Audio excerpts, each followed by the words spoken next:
Aleluia. Eu saúdo a amada igreja na paz do Senhor. Amém? Aleluia. Eu quero agradecer a oportunidade de poder louvar a Deus, cultuar a Deus com vocês nesta noite. É um prazer enorme. Como é bom estar aqui nesta noite. Eu gostaria de compartilhar com vocês a palavra de Deus. E para isso nós vamos abrir Isaías capítulo 64. E aí nós vamos fazer a leitura do versículo 1 ao versículo 4.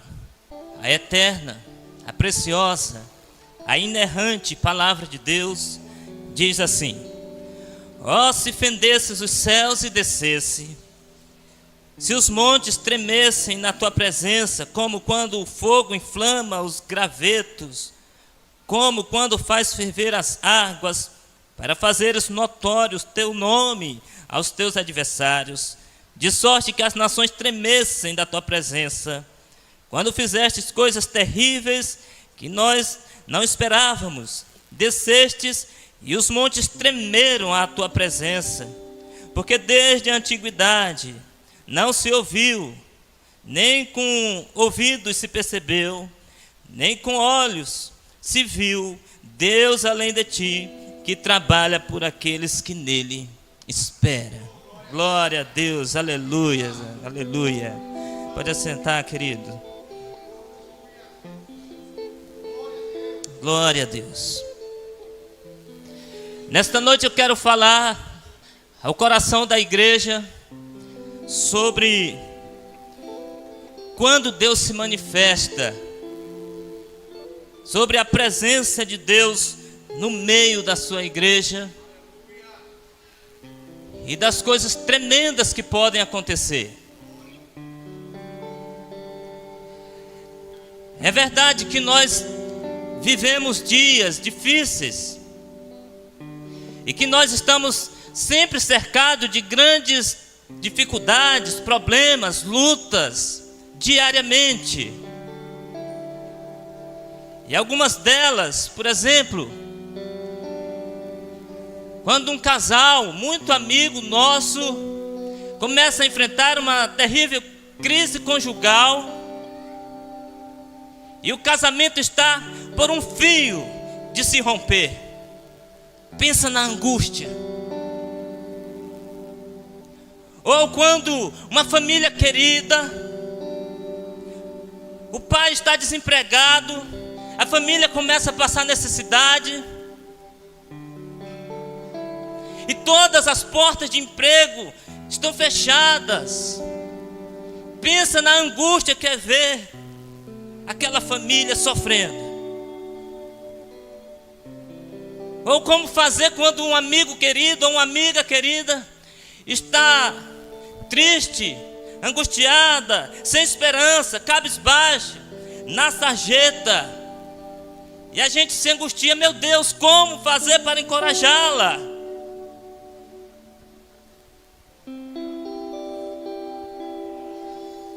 Ou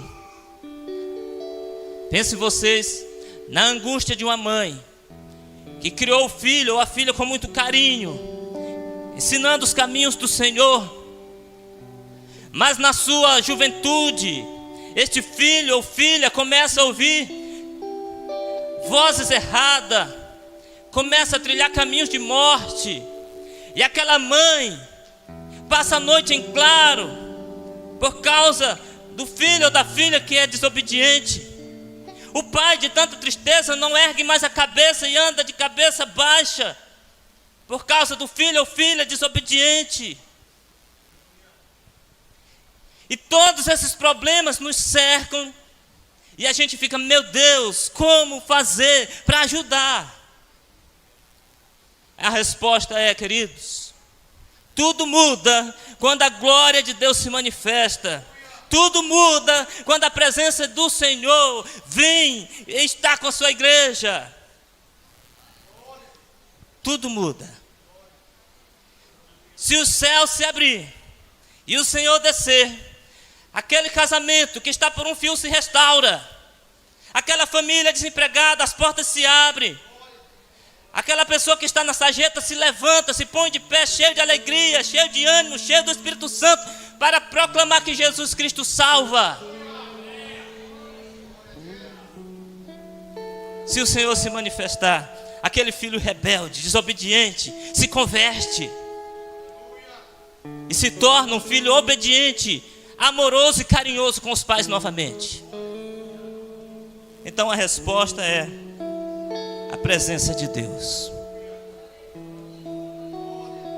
A presença de Deus.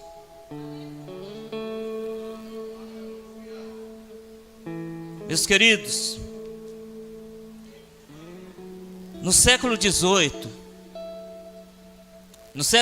a Inglaterra viveu um dos momentos mais sombrios da sua história. A igreja, no século XVIII, a igreja da Inglaterra estava morrendo. Poucas pessoas naquela nação criam nesta palavra como a palavra de Deus.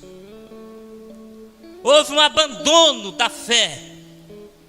E por causa do abandono da fé, a nação sucumbiu na imoralidade.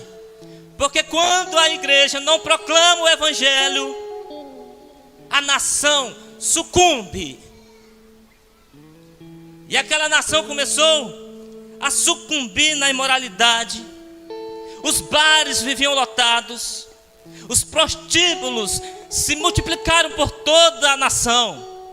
Diz os historiadores que a cada 6 casas na Inglaterra naquela época, uma era um prostíbulo.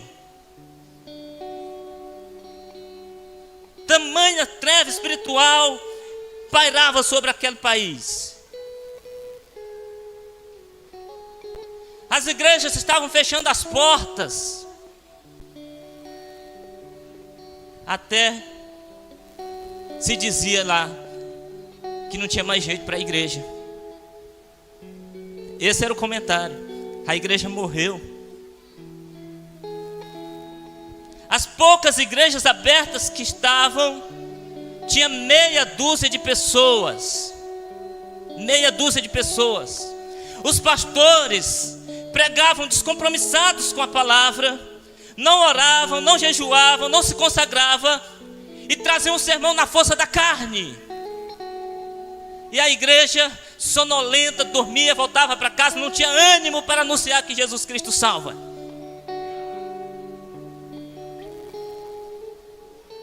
Não tinha ânimo para cumprir o ide do nosso Senhor Jesus. Mas quando todos diziam que a igreja não tinha mais jeito,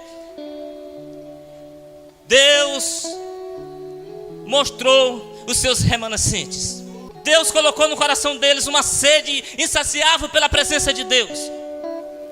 Aquele pequeno grupo de jovens começou a se reunir, fazer campanhas de oração, jejum, e buscar a face de Deus. E eles clamavam: Senhor, restaura a tua igreja. Senhor, salva a nação. Senhor, salva as cidades deste país.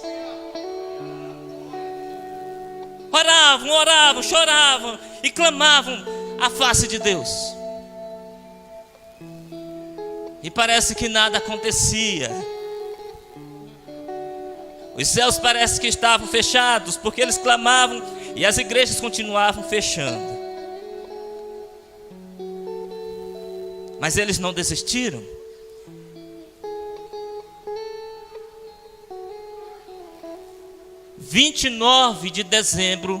Aliás, 30 de dezembro de 1739, aqueles jovens se reuniram para mais uma vigília de oração. 12 horas da noite, eles lá chorando: Senhor, mostra a tua face, salva, cura, liberta, transforma. 1h da manhã, eles lá prostrados. 2h da manhã, eles prostrados. Parece que o céu estava de bronze. Mas de repente, 3h da madrugada, os céus se abriram. o Espírito de Deus desceu sobre aqueles jovens. Eles foram revestidos de um poder sobrenatural. E eles não puderam ficar calados. Eles se colocaram de pé e eles saíram pregando pelas ruas daquela nação. Os templos começaram a lotar. Eles se punham em pé nas praças pregando o Evangelho. E as multidões se espremiam nas praças para ouvir o Evangelho. Deus trouxe o seu poder sobrenatural. E a igreja que muitos diziam está fechada, se reergueu, cheia de poder, e anunciou o Evangelho para aquela nação. E aquela nação foi transformada pelo poder de Deus. Eu creio firmemente que a nossa nação, a exemplo da Inglaterra no século XVIII, pode sim ser transformada pelo poder de Deus. Se nós, como igreja do Senhor, anunciarmos o Evangelho, que é o poder de Deus para a salvação de todo aquele que crê,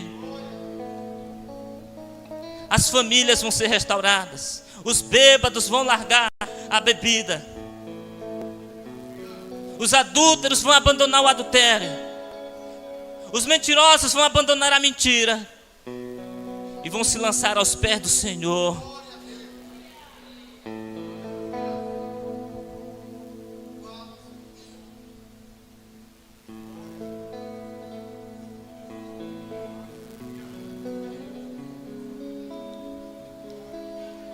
A igreja missionária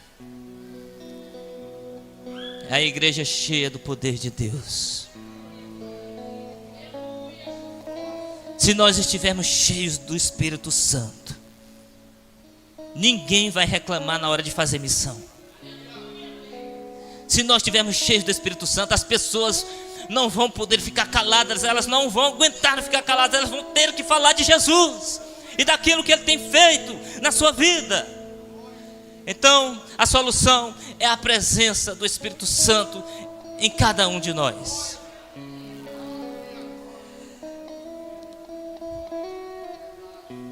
Volta os seus olhos aí para o texto que nós lemos, por favor.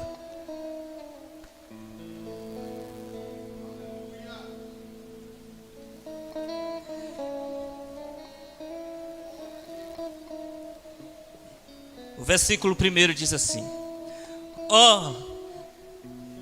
se fendesses os céus e descesses, se os montes tremessem na tua presença.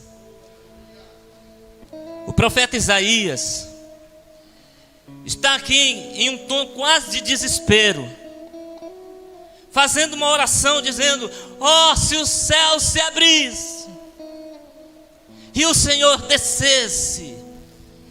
Essa é a oração do profeta Isaías. Abre os céus, Senhor, e desce sobre o teu povo. É sabido de todos nós que os dias do profeta Isaías eram dias difíceis. Se vocês olharem o capítulo 1, no versículo 3 de Isaías, ele diz assim: o boi conhece o seu dono, o jumento conhece o dono da sua manjedoura, mas o meu povo não me conhece. Eram trevas espirituais. O povo de Deus não conhecia o seu próprio Deus. Isaías 29:13. Este povo me louva com os lábios, mas o coração está longe de mim. O capítulo 5 do profeta Isaías, queridos, é um retrato dos nossos dias. O capítulo 5 é um retrato dos nossos dias. Algumas expressões ali nós podemos ver claramente hoje na nossa sociedade. Pois lá está escrito assim: ai daqueles que se levantam cedo, seguem a bebida até altas horas da noite, até caírem embriagados. No capítulo 5 de Isaías diz também: ai daqueles que diz que as trevas são luz e que a luz são trevas. Ai daqueles que diz que o doce é amargo e que o amargo é doce. Vocês percebem uma inversão de valores aí? Ai daquele que diz que o certo é errado e o errado é certo. É ou não é o retrato dos nossos dias? E quando ele vai orar diante dessa situação dramática, ele não pede: Senhor, nos dá um rei que esteja justo para governar essa nação. Não é isso que ele pede. Ele não pede também: Senhor, nos dá uma economia forte para que os pais de família tenham emprego. Não é isso que ele pede. Isaías não pede: Senhor, nos dá um projeto, um plano para melhorar esta nação. Não é isso que ele pede. Quando ele vai orar diante das trevas, das dificuldades que a nação está enfrentando, ele diz: ó Senhor, abre os céus e desce. É isso que ele pede: abre os céus e desce.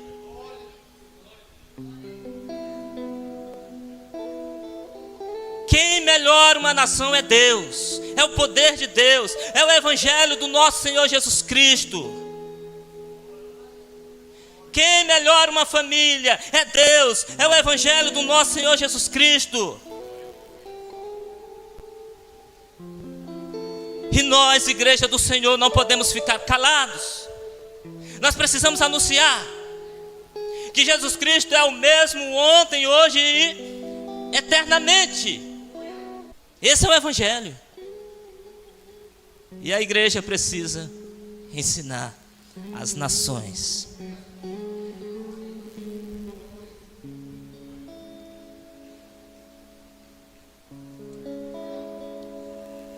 Meus queridos, Isaías sabe que se Deus se manifestasse, o seu povo lhe conheceria. Se Deus se manifestasse, o que era errado continuaria errado, e o que é certo seria certo. As trevas espirituais dissipariam com a glória do nosso Senhor. Agora, eu gostaria que você olhasse de novo aí o nosso texto, o texto que nós lemos.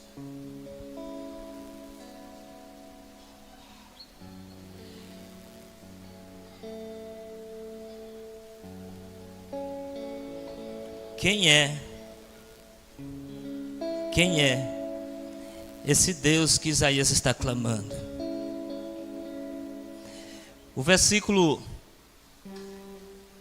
1 diz assim: ó, se fendesses os céus e descesse, se os montes tremessem na tua presença. O Deus que Isaías está clamando é o Deus que faz os montes tremerem. E você sabe que monte é sinônimo de firmeza. Mas não existe nenhuma fortaleza que suporte a glória de Deus. Não existe nenhum monte que suporte a glória de Deus. Lá no Sinai, quando o Senhor desceu sobre o monte tremia. Está escrito no livro dos Salmos que a voz do Senhor é poderosa e que a voz do Senhor faz a terra tremer. Meus irmãos, se os montes tremem quando o Senhor fala, imagine o que vai acontecer se ele falar dentro daquele filho rebelde. O que vai acontecer se ele falar dentro daquele pai idólatra? O que vai acontecer se ele falar no meio da sua igreja? Ninguém ficará de pé. Antes, todos nós nos derramaremos diante da sua face. Se o Senhor falar, ninguém fica de pé. A voz do Senhor é poderosa, faz os montes tremerem.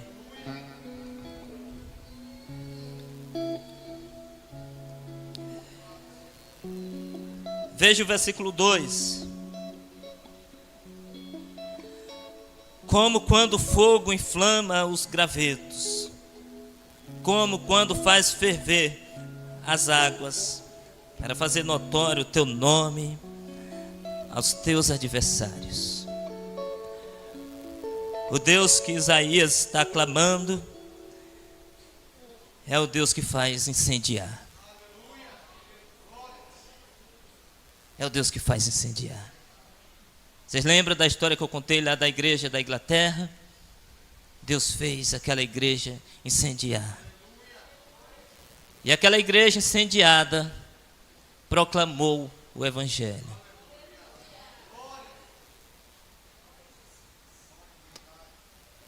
Perguntaram para o Moody, um dos maiores evangelistas de todos os tempos: Moody, como faz para uma igreja estar cheia do fogo de Deus? E ele respondeu: ponha de trás do púlpito uma lenha pegando fogo, e os bancos vão incendiar também. Então nós, pastores, obreiros, presbíteros, temos a missão de levar a palavra de Deus, mas nós não podemos fazer isso de qualquer jeito. Nós precisamos estar incendiados com o Espírito Santo de Deus. Se o púlpito estiver incendiado, a igreja também incendia.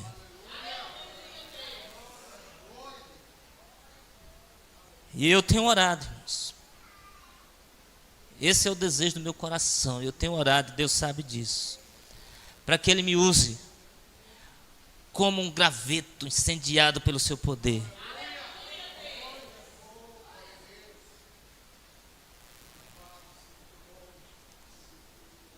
Então esse é o Deus que Isaías está clamando, o Deus que faz incendiar, que faz a história mudar, que faz coisas maravilhosas.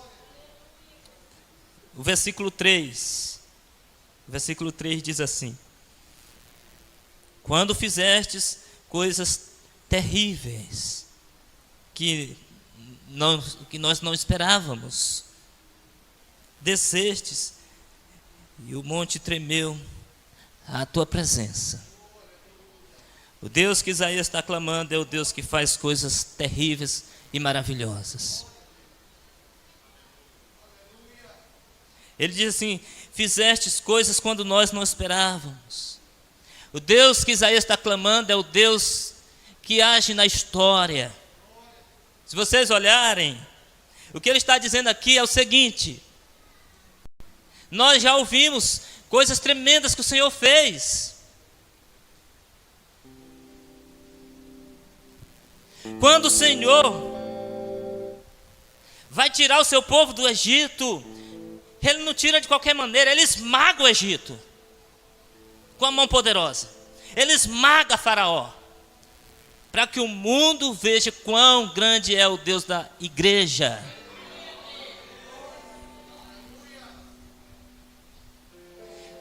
E quando aquele povo sai, o mar está na frente, o inimigo atrás, e Deus vai lá.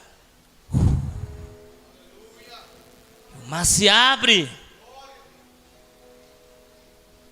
e a igreja continua avançando, avançando, avançando, avançando, avançando, e o inimigo morreu. Chegou no deserto, não tinha supermercado, não tinha padaria, não tinha farmácia. Deus supria. Deus supria o calçado, a veste, a saúde, o alimento. Não tinha teto, Deus colocava uma nuvem por cima e uma coluna de fogo no meio para aquecer o povo.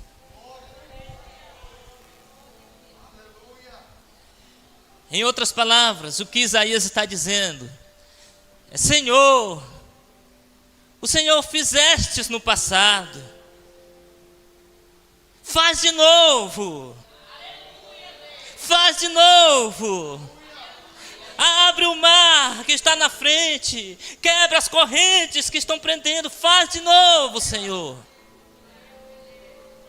É isso que Isaías está dizendo. Quando fizestes coisas tremendas que nós não esperávamos.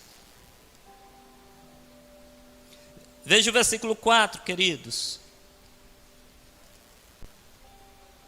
Porque desde a antiguidade não se ouviu, nem com o ouvido se percebeu, nem com o olho se viu, Deus além de ti que trabalha por aquele que nele espera. O Deus que Isaías está clamando é o Deus que surpreende os nossos ouvidos. Nunca se ouviu falar de um Deus tão grande como este, que faz coisas terríveis acontecer. Quando Deus se manifesta, irmãos, a gente ouve coisas maravilhosas. Um irmão chega dizendo: eu tenho uma bênção para contar. Quando Deus se manifesta, aquela família que estava perdida chega e diz: nós temos um testemunho para contar. Quando Deus se manifesta, os nossos ouvidos são surpreendidos. Mas não apenas os nossos ouvidos. O texto diz que os nossos olhos também. Porque nunca se ouviu, também nunca se viu de um Deus tão grande. Não apenas ouviremos, mas veremos a glória de Deus. Veremos a manifestação do Espírito Santo do Senhor.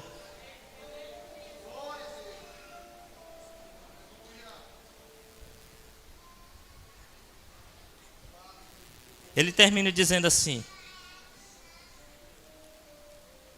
nunca se viu, nem com o ouvido se percebeu, nem com olhos se viu, um Deus além de ti que trabalha para aquele que nele espera.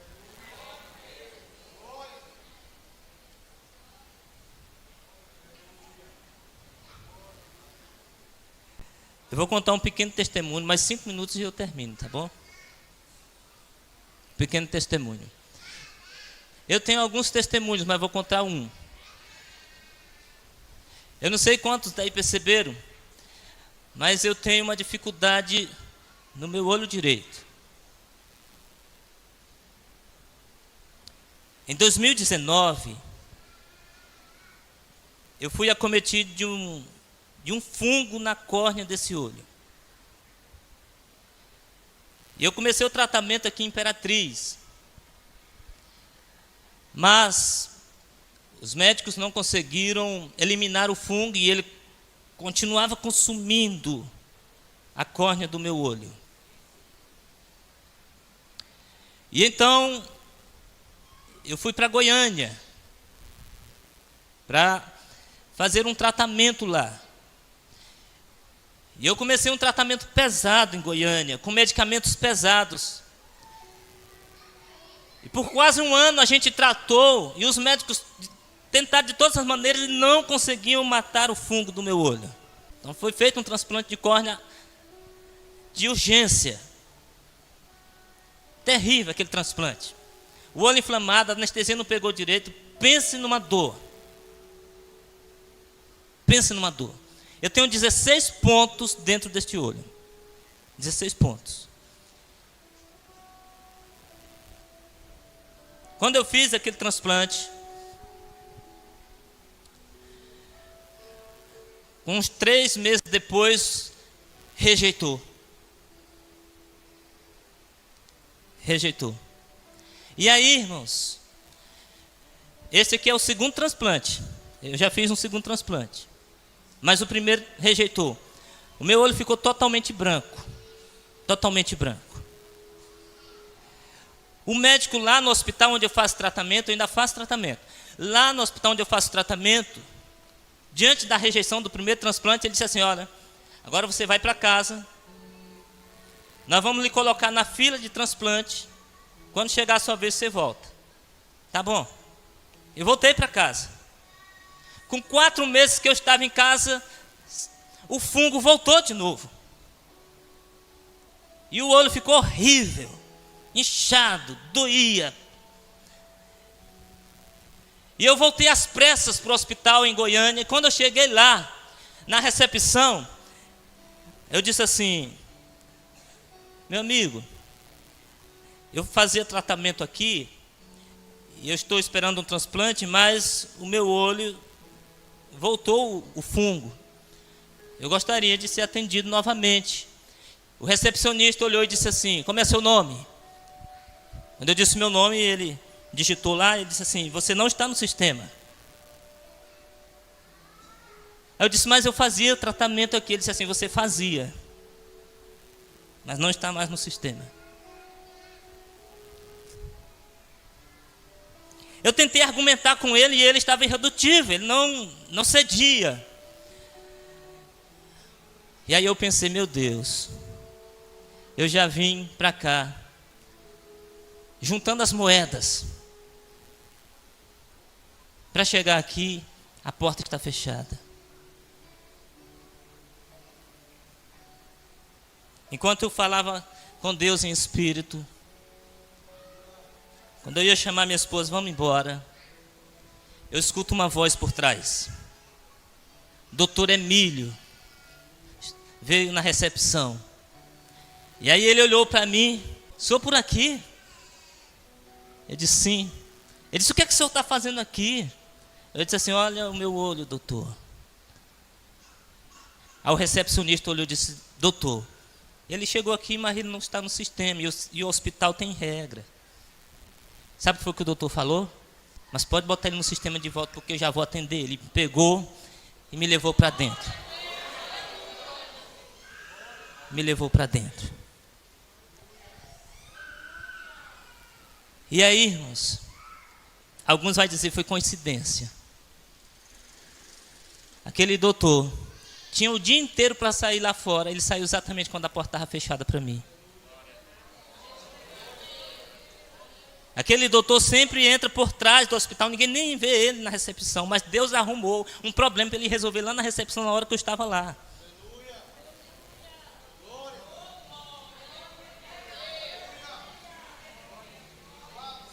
Na verdade, não é coincidência. Sabe o que é? Nunca se viu, nem se ouviu falar de um Deus tão grande que trabalha por aqueles que nele esperam. Naquele dia a porta estava fechada e Deus trabalhou e abriu a porta, porque eu esperei nele. Nunca se viu, nunca se ouviu de um Deus tão grande que trabalha por aquele que nele espera. É esse Deus que nós precisamos anunciar. Nós não podemos ficar calados. A igreja precisa fazer missões no poder de Deus. Que Deus em Cristo nos abençoe, queridos. Em nome de Jesus. Amém e amém.